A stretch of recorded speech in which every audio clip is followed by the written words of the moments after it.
توی پسرو وینو دا د شهیدانو کور دا د باتورانو کور دا د باتورانو کور دا د باتورانو کور دا د باتورانو. بسم الله الرحمن الرحیم. نن شنبه د 1403 هجري لمریز کال د لړم یا عقرب میاشتې 15 نیټه ده. محبوب الله سروریم پام وراړوم د میدان وردګ ملي تلویزیون څخه د دې مهال خبرونو ته. د میدان وردګ ولایت پیښو پر وړاندې چمتووالي ریاست مسؤلین وایي په یاد ولایت کې د تیرو جګړو له ناچاودو توکو زیاتې سیمې پاکې کړي او لا هم د پاکولو کار جریان لري. زیاتوي چې په دې تړاو یې خلکو ته پوره عامه پوهاوی ورکړی. نور حال زموږ د همکار فهیم الله افغان په راپور کې. دا په سپینو رنګونو رنګ شوي تیږې په دې معنا چې دا سیمه د ناچاودو توکو له شتون پاکه شوې. د میدان وردګ ولایت اوسیدونکي وایي چې په ځینو سیمو کې لا هم د ناچاودو توکو د شتون ویره شته. کان راځي د ځای کې ګرځېدلې دا کونډې ویني د کونډې کې کار کوي بل دغه ځای کې پوستې وي دلته خامخا ماینونه سته خلک ګرځي خو تر اوسه چاته تلفات نه دي رسېدلي چې داسې ماین لیدلی یا بل شی نه لیدلی ماین پاکان راځي ګرځي نو موږ دلته دا خواهش کوو چې راسي موږ سره همکاري وکړي او په دغه ساحې چک کې چې شته کې که نسته کې دغه ځای کې په پوستې وي داسې خواو کې پوستې وي ماین پاکان دلته یو څه اندازه کار کړی یو څه اندازه ماینونه یې والوزوله خنثی سوله او دغه ځایونه انشاءالله صفا دي او نورې خواته ځایونه پاتې دي نو له ټولو نه دا خواهش کوو چې هغه ځایو ته چې هغه ماینونه یا پوستې مخکې پکې وي ورنسي او ماین پاکان دلته راسي. د یاد ولایت د طبیعي پیښو پر وړاندې د چمتووالي ریاست مسؤلین مني چې ډېری سیمو کې ناچاودي توکي شته چې د پاکولو کارونه یې دوام لري او همدارنګه زیات شمېر سیمې یې پاکې کړې هم دي. د چک ولسوالۍ د امبوخاب چې ډېره پراخه سیمه ده هلته موږ ته راپورونه او اطلاع وي چې هلته په زیاته اندازه ځمکه د ماینو څخه پاکه سوې تقریبا یو کال هلته د الکتروس مؤسسې لخوا نه کیمپ جوړ شوی و. همدارنګه د سید آباد ولسوالۍ په مختلفو ساحو کې فی الحال کار روان دی. همدارنګه مسؤلین زیاتوي چې له کابله تر غزني د دې ولایت په اړوند غځېدلي سړک یې تر 500 زیات حلقوي ماینونه کشف او ساحې له شتون څخه پاکه کړې. د شمالي ولایتونو قومي مخور او دیني عالمانو هلمند ولایت ته د قومونو ترمنځ د یووالي د پیاوړتیا په موخه سفر کړی. د شمالي ولایتونو قومي مخور وایي د افغانستان ټول قومونه خپل ترمنځ یو له بل سره ښې اړیکې لري او دغه اړیکې دا په ډاګه کوي چې افغانستان کې د قومونو ترمنځ د نفاق رامنځته کولو هڅې به له لویو خنډونو سره مخ شي. نور حال د فرید الله خیال په راپور کې.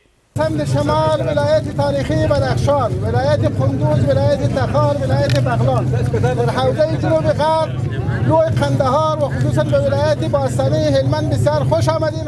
دا د هلمند ولایت قومي مخور او دیني عالمان دي چې د شمالي ولایتونو د قومي مخور او دیني عالمانو راتګ ته د ښه راغلاست په موخه راټول شوي.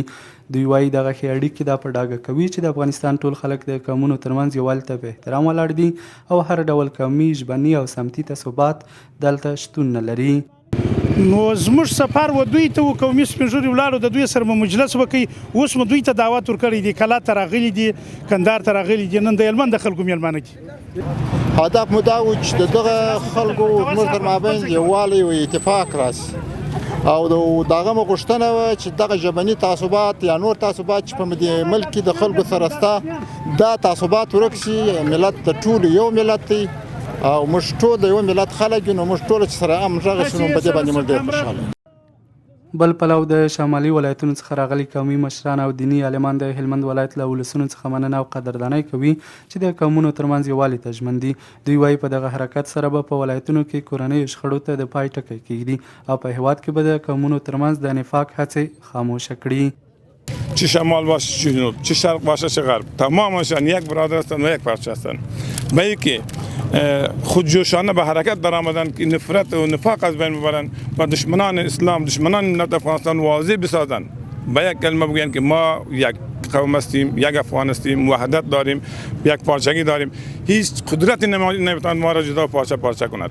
به اتفاق گم شود از همه مردم یک ملت یک واحد یک افغانستان هستیم یک ملت مردم هستیم باید حکومت منشی من یک مردم باشند. تخار ته ولاړو، په تخار کې مو د قومونو سره خبرې وکړلې، بدخشان ته ولاړو، بیا مو د بدخشان د خلکو سره خبرې وکړلې، بیا مو هغو ته دعوت ورکړي چې تاسې به راسئ دغه زموږ ولایتو ته، موږ تاسې سره یو یو، موږ تاسې سره ورونه یو، زموږ تاسې په مابین کې هیڅ جلاوالی نشته. دا په داس حال کې ده چې هلمند ته د شمالي ولایتونو د قومي مخورو پر راتګ سره په دې ولایت کې د دوو کورنیو ترمنځ د کلونو دښمني په دوستۍ بدله شوه. غزنی کې د اندړو ولسوالۍ تعمیر ګټې اخیستنې ته وسپارل شو.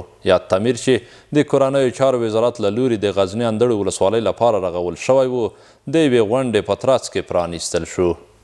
د اندړو ولسوالۍ تعمیر چې څه باندې 19 میلیون افغانۍ لګښت پرې راغلی، 28 اداري خونې لري او په 3 پړونو کې جوړ شوی، د کورنیو چارو وزارت او غزني ځایي مسؤلینو له لوري ګټې اخیستنې ته وسپارل شو. د کورنیو چارو وزارت د تعمیراتو لوی ریاست مسؤلین وایي چې په ټول هیواد کې د 23 ولسوالیو تعمیرونه منظور شوي چې 2 په غزني ولایت کې جوړ شوي.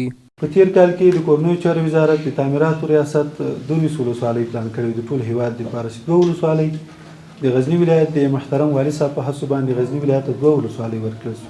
دا یقینا د خواري او د هڅه او د پیشنهادونو بار بار مشرانو ته خواستونه چې غزني ولایت ته د 22 ولسوالیو ټول هیواد په سطح باندې منظوري شوي 2 ولسوالۍ غزني ولایت ته د راوړلې منظوري، لکه یو د ناوې ولسوالۍ او یو د اندړ ولسوالۍ.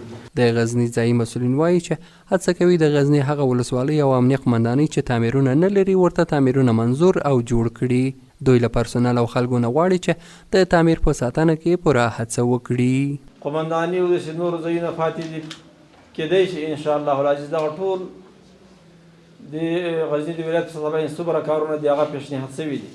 ان شاء الله العزیز تاسو ته دغه اطمینان درکوو چې پروردګار عالم به دغه ټول مشکلات او ستونزې ان شاء الله العزیز پای ته ورسوي. د دغه تعمیر په جوړېدو سره الحمدلله چې د اندړ ولسوالۍ د اداري مدیریتونو مکمل ستونزې الحمدلله حل کېږي. دا د اندړ ولسوالۍ لپاره د اداري لپاره یو لوی لاسته راوړنه ده.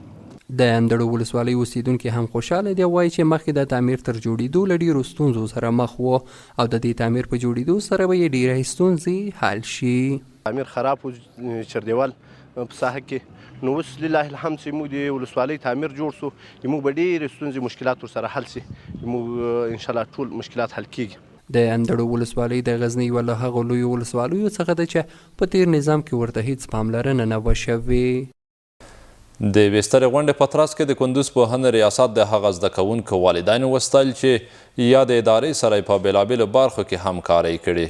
مسؤلین وایي له دغه کړنې څخه یې موخه د پوهنې په برخه کې د عامو خلکو د همکارۍ راجلبول دي. تفصیل یې د محمد الله ارچیوال په راپور کې. د کندوز پوهنې ریاست له لوري له پوهنې څخه د زده کوونکو د والدینو د ملاتړ په موخه ستاین غونډه ده چې د پوهنې وزارت د دعوت ارشاد رئیس سربیره د دغه ولایت سیمهیزو چارواکو او ګڼ شمېر د زده کوونکو والدینو پکې ګډون کړی. د پوهنې چارواکي وایي د روان کال له پیل څخه تر دې مهاله د دغه ولایت د اوسیدونکو لخوا په بېلابېلو برخو کې د څه باندې 4 میلیونه افغانیو په ارزښت همکاري شوې او دا چاره د علمي بنسټونو په پیاوړتیا او د پوهنې په خورولو کې یو ستر ګام بولي. دغه حکومت د یو چا شخصي څه نه دی، دا د یو چا شخصي میراث نه ده، نو لهذا چې د ټولو ګډ کور ده په ګډو جوړېدل غواړي. نو کوم اقدام ستاسو کړی ده دا د جوړېدلو یو لوی لاسته راوړنه ده.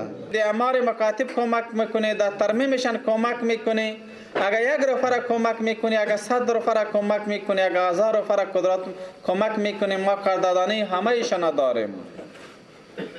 این کمک به خاطر اولادای خود شما میکنه، این را به خاطر آخرت خود میکنه. په ورته مهال بیا د غونډې ګډونوال د علمي بنسټونو پیاوړتیا او د پوهې خورول یوازې د مسؤلینو مسؤلیت نه بلکې د ټولو هیوادوالو ګډ مسؤلیت ګڼي او له خلکو غواړي ترڅو په دې برخه کې خپله ونډه ترسره کړي.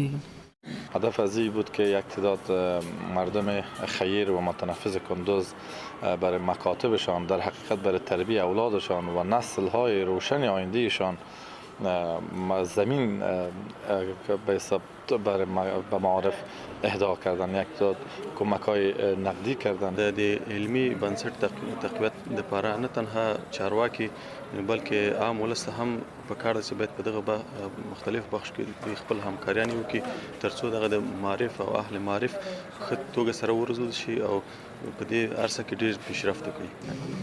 د کندوز ولایت د پوهنې ریاست چارواکو د معلوماتو له مخې اوسمهال د کندوز په کچه 1540 به دولتي او خصوصي ښوونځي فعالیت لري چې څه باندې 400,000 زده کوونکي پکې په زده کړو بوخت دي. د پکتیکا پوهنې ریاست له لوري د مرکز او ولسوالیو 29 ښوونځیو ممتازو زده کوونکو ترمنځ د ساینس توري په نوم علمي سیالۍ ترسره شوې. پکتیکا پوهنې ریاست د زده کوونکو وړتیا ولوړولو په موخه د مرکز او ولسوالیو 29 ښوونځیو ترمنځ د ساینس توري په نوم علمي سیالۍ یاد ریاست کې ترسره شوې. هر یو شاګرد که چیرې تربیه شي، تعلیم شي، تشویق شي، نو د دوی د ذهنیتونو معلومات مونږ ته دي چې د ټوله دنیا په سطح باندې افغانان ذهین خلک دي. د پکتیکا ولایت په ټولو هغو ولسوالیو کې چې موږ مخترعین زده کوونکي لرل د هغو ترمنځ یو ځل په خپلو لیسو کې د ولسوالۍ په کچه باندې سیالي ترسره سوې وه. د ټولو ولسوالیو په کچه باندې مو یو ممتاز شاګرد معلوم کړی و. له هغه نه وروسته مو د ولایت په کچه باندې سیالي ورته دایره کړه. په دې سیالي کې ښه خبره دا وه چې دوی نه تحریري هم ازموینه واخیستل سوه او عملا د میز په سر باندې هم له دوی نه ازموینه واخیستل سوه او عملی تجربې ترسره کړي. ګډونوال ځوانان وایي دا ډول پروګرامونه دوی هڅوي چې علمي برخو کې لا زیاتې هڅې وکړي. د سویې په لوړولو کې ډېر مهمې دي او ډېرې مؤثرې تمامیږي او په خپله باندې د ما په نظر باندې خو ډېرې ګټورې دي چې باید ترسره سي. علم دا ده چې موږ ته هم په تخنیکي برخه کې او هم په مسلکي برخه کې د لا زیاتو زده کړو زمینه برابره کړي ترڅو موږ په راتلونکي کې نور زده کړې وکړو. نور مسؤلین وایي د پوهنې په برخه کې زده کوونکو لپاره په نظري او عملي برخو کې اړین امکانات برابر کړي دي. درنو لیدونکو زموږ د دې مهال خبرونه همدومره وو. تر بیا ښې چارې.